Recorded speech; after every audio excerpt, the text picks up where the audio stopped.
Hello, I'm Anawiltus, and today I'm going to be making some clarifications relating to my recent video regarding dimensional tiering, especially relating to tiering one-dimensional time, and more specifically on a couple of issues. Number one, why I generally do not use time as the fourth dimension for dimensional tiering, and the other issue I'm going to discuss is type D interaction in my perceptive interactive temporal taxonomy. So we'll be getting to that later.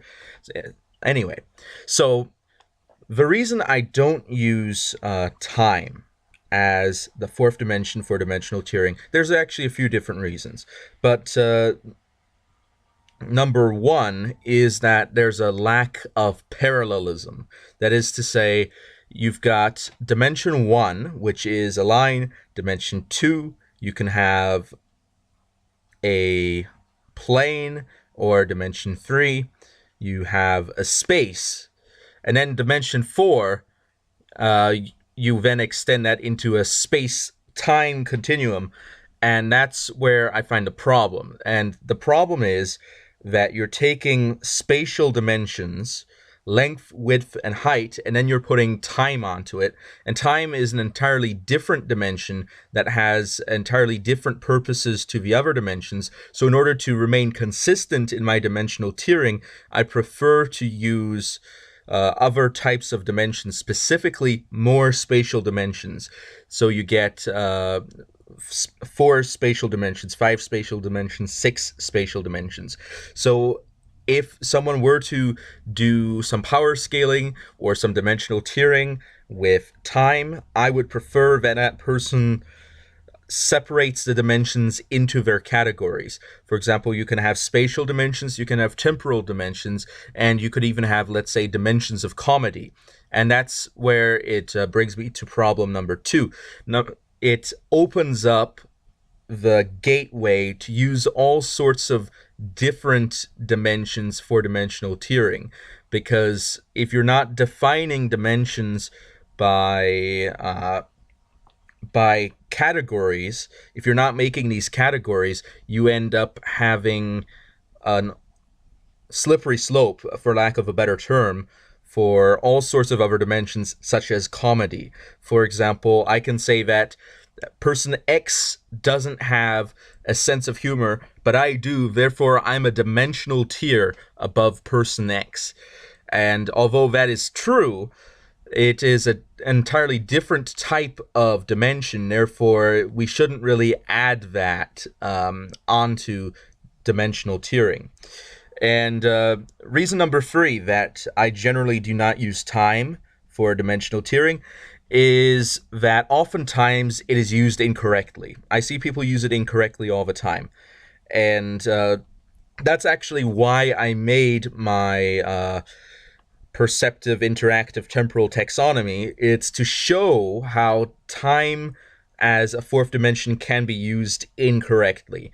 That is to say, oftentimes people will look at someone who can maybe time travel, or who can speed up time, stop time, slow down time, reverse time, and do things like that, and think that that's a 4D character, when in fact it's not. Because in order to be 4D, you need to have a substance on that fourth dimension, other than being a singularity. And for example, a two-dimensional character, you can place two-dimensional objects in a three-dimensional space, but they end up having no substance. Even though there's maybe this large area that's covered by a two-dimensional object, the object doesn't have any substance three-dimensionally, and therefore is infinitely weaker. Which we come to my fourth point. My fourth point is that it oftentimes, because of this abuse of it, it oftentimes doesn't end up following how dimensional tiering is supposed to work. And by that I mean, dimensional tiering is supposed to work in a sense where characters on a higher tier are infinitely more powerful than characters on a lower dimensional tier. So if someone is 4-dimensional, that character should be infinitely more powerful than any three-dimensional character. Of course, that's excluding hacks and other contrivances that may occur. Now, can anyone tell me that, let's say, the DeLorean on Back to the Future, that time machine, is that immune to damage from three-dimensional attacks? The answer is no. It's not immune to damage from three-dimensional attacks. It is, in fact, quite vulnerable to that kind of damage. Just like in most time travel, characters are vulnerable to that type of damage. Or just most types of time manipulation just do not fall into that higher dimensional tier. And even if they did, it would be a different kind of dimension. So for the purpose of consistency, I would classify that separately. And now, as for a character who actually has substance on a temporal one dimension, would be a character that comes under the classification of E and F type on my perceptive interactive temporal taxonomy. Please watch the other video if you don't know what I'm talking about. Okay, time for the second part of this video, discussing the type D, which some people didn't get. Maybe I didn't explain it clearly enough. All right. A type D is when you have a character, therefore someone who has a perceptive, interactive, temporal continuity, or to be more exact, perceptive temporal continuity, not a perceptive interactive, because that's a bit different. And that character is present at multiple points in time, or to be more exact, can perceive and interact with multiple points of time from a simultaneous frame of reference, from a simultaneous temporal frame of reference. That is to say, from your perspective, you exist in multiple points of time at once, as opposed to a type E, where you do exist in multiple points of time, but you in fact exist in an infinite number of points of time within a certain range.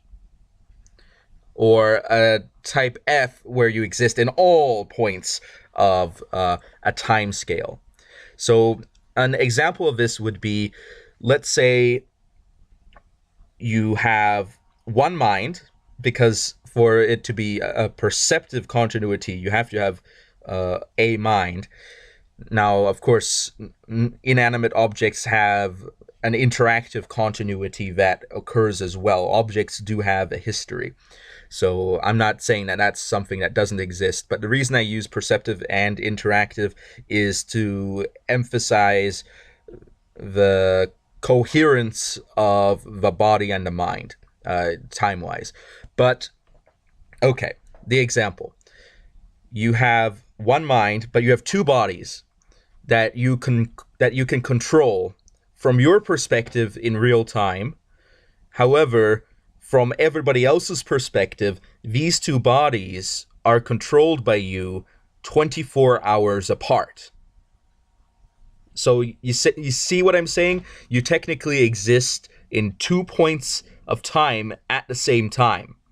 From your perspective, it's at the same time. From everybody else's perspective, it's at 2 different points of time.